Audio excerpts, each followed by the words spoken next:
An interesting front of the war in the conflict between heaven and hell on earth that defines the Trench Crusade, and that doesn't directly involve the trenchers, are the Heretic Naval Raiders, which we look at today. The lore is taken from the Trench Crusade Instagram. The Heretic fleet maintains naval supremacy on the majority of the seven seas. Only in the Mediterranean do the faithful strive to maintain some parity in order to ensure the supply to New Antioch. But elsewhere, the Heretic Naval Raiders are an ever-present menace to shipping lanes and coastal communities. Commanded by the High Captains, the power of the Heretic fleet is threefold. First, there are behemoth capital ships built in mockery of the ark that God once bade Noah to construct. These are enormous capital ships, floating cities that act as mobile bases for fast strike craft and the insidious submarines that prowl the shipping lanes and ambush military convoys. For land operations, the fleets employ their infamous naval raiding parties as marine infantry. Naval raiders' armour is modified to double as diving suits, allowing entire strike teams to infiltrate the shoreline batteries or harbour defences undetected.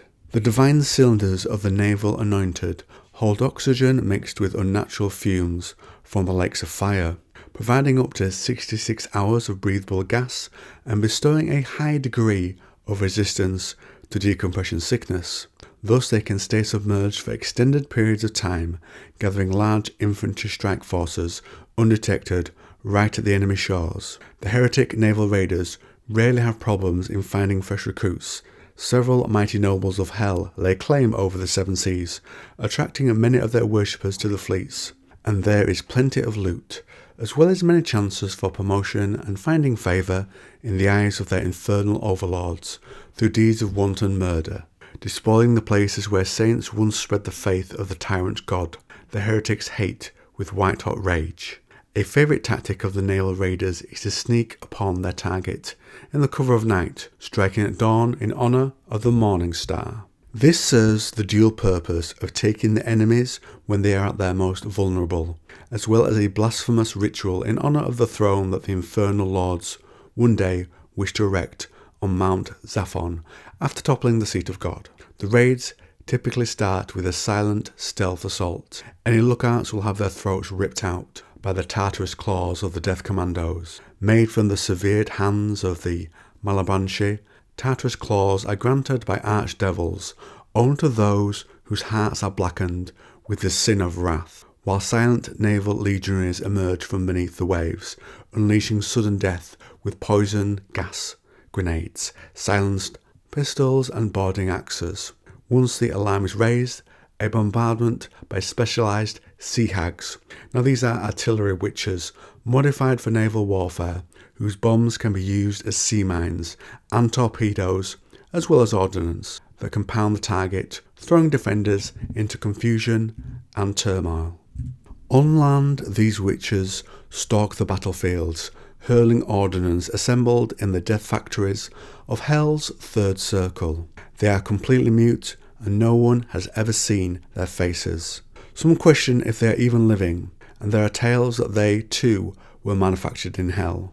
They can pull an infinite number of infernal bombs from a portal to hell that they manifest at will, summoning them to their hands from a gate of midnight blackness. Amongst the weapons they wield are infernal bombs. This shock to the defenders is followed up by a charge of the elite legionaries intoxicated by the fumes of their oxygen tanks.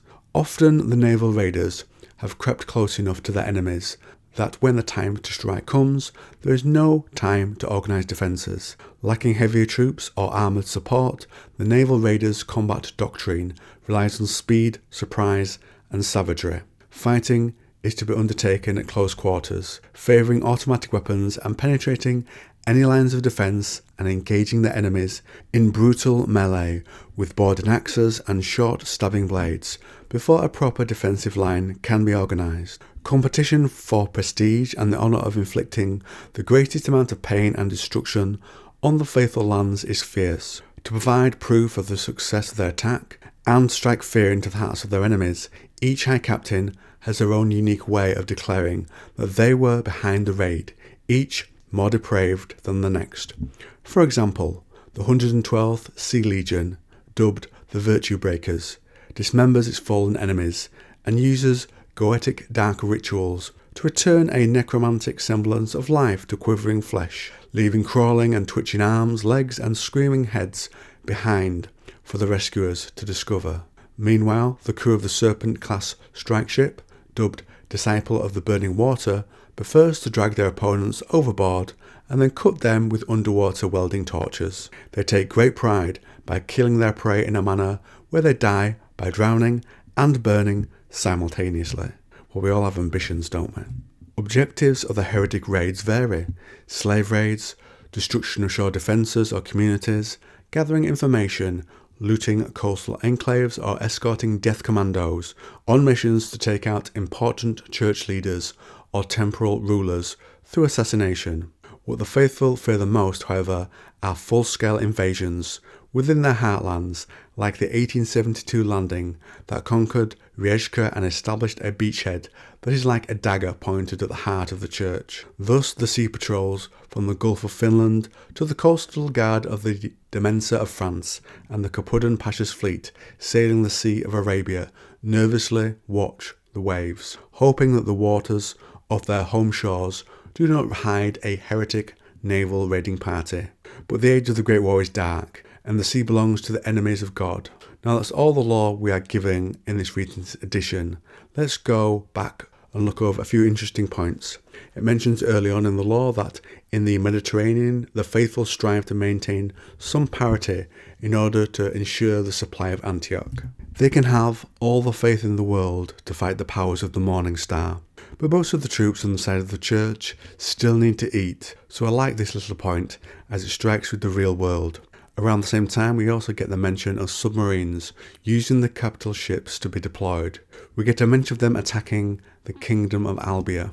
The heretic submarine fleet harries the shore of the kingdom constantly, carrying off their young in chains to be sacrificed in the dark altars of the archdevils, and their hatred towards Hell's forces runs deep. The fleet of Britain and their famed moving fortress are reserved in guarding their own shores, causing friction and resentment amongst their northern neighbours, whose coastal defences are far less comprehensive.